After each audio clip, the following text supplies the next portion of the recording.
Hi friends, good morning. Welcome back my mini vlog. ಇವತ್ತು ನಾವು ಕದಂಬ ಹೋಟೆಲ್ಗೆ ಹೋಗ್ತಾ ಇದ್ದೀವಿ ತಿಂಡಿ ತಿನ್ನೋದಕ್ಕೋಸ್ಕರ. ಇವತ್ತು ಸಂಡೇ, ನಾವು ಟಿಫನ್ ಏನು ಮನೇಲಿ ಮಾಡಲಿಲ್ಲ. ಸ್ವಲ್ಪ ಹೊರಗಡೆ ಹೋಗೋ ಪ್ರೋಗ್ರಾಮ್ ಇದೆ. ಸೊ ಅದಕ್ಕೆ ಬೇಗ ಬೇಗ ತಿಂಡಿ ಮುಗಿಸ್ಕೊಂಡು ನಾವು ಹೊರಗಡೆ ಹೋಗೋದಿತ್ತು. ಸೊ ಅದಕ್ಕೆ ಹೋಟೆಲ್ ಬಂದಿದ್ದು. ಇದು ಬಂದ್ಬಿಟ್ಟು ಕದಂಬ ಹೋಟ್ಲ್ ಅಂತೇಳಿ. ಇದು ನಮ್ಮ ಮನೆಗೆ ನಿಯರೆಸ್ಟ್ ಇದೆ.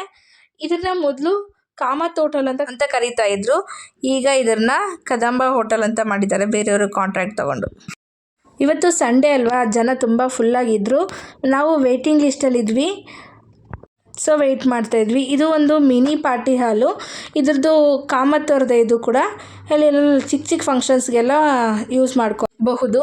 ವೇಟಿಂಗ್ ಮುಗಿದ್ಮೇಲೆ ನಮಗೂ ಒಂದು ಟೇಬಲ್ ಸಿಕ್ತು. ಆಮೇಲೆ ನಾವು ನಮ್ಗೆ ಬೇಕಿರೋ ತಿಂಡಿನ ಆರ್ಡ್ರ್ ಮಾಡಿಕೊಂಡು ತಿಂಡಿ ಸ್ಟಾರ್ಟ್ ಮಾಡಿದ್ವಿ. ನಾವು ಫಸ್ಟು ಆರ್ಡರ್ ಮಾಡಿದ್ದು ವಡೆ, ಹಾಗೆ ನನ್ನ ಮಗಳಿಗೆ ಪೂರಿ, ಆಮೇಲೆ ಮಸಾಲೆ ದೋಸೆ ತೊಗೊಂಡು ನಾವು ಬೇಗ ಬೇಗ ಟಿಫನ್ನ ತಿಂದುಬಿಟ್ಟು ಪಕ್ಕದಲ್ಲೇ ಒಂದು ಕಾಮತ್ ಅವ್ರದ್ದೇ ಒಂದು ಪಾರ್ಕ್ ಇದೆ. ಆ ಪಾರ್ಕಲ್ಲಿ ಹಾಗೆ ನನ್ನ ಮಗಳನ್ನ ಸ್ವಲ್ಪ ಆಟ ಆಡಿಸ್ಕೊಂಡು ನಾವು ಹೊರಡ್ತಾ ಇದ್ದೀವಿ. ಈ ವಿಡಿಯೋ ನಿಮಗೆ ಇಷ್ಟ ಆಗಿದ್ದಲ್ಲಿ ಪ್ಲೀಸ್ ಒಂದು ಲೈಕ್ ಮಾಡಿ, ಸಬ್ಸ್ಕ್ರೈಬ್ ಮಾಡ್ಕೊಳ್ಳಿ. Thank you for watching. Bye bye ಎಲ್ಲರಿಗೂ.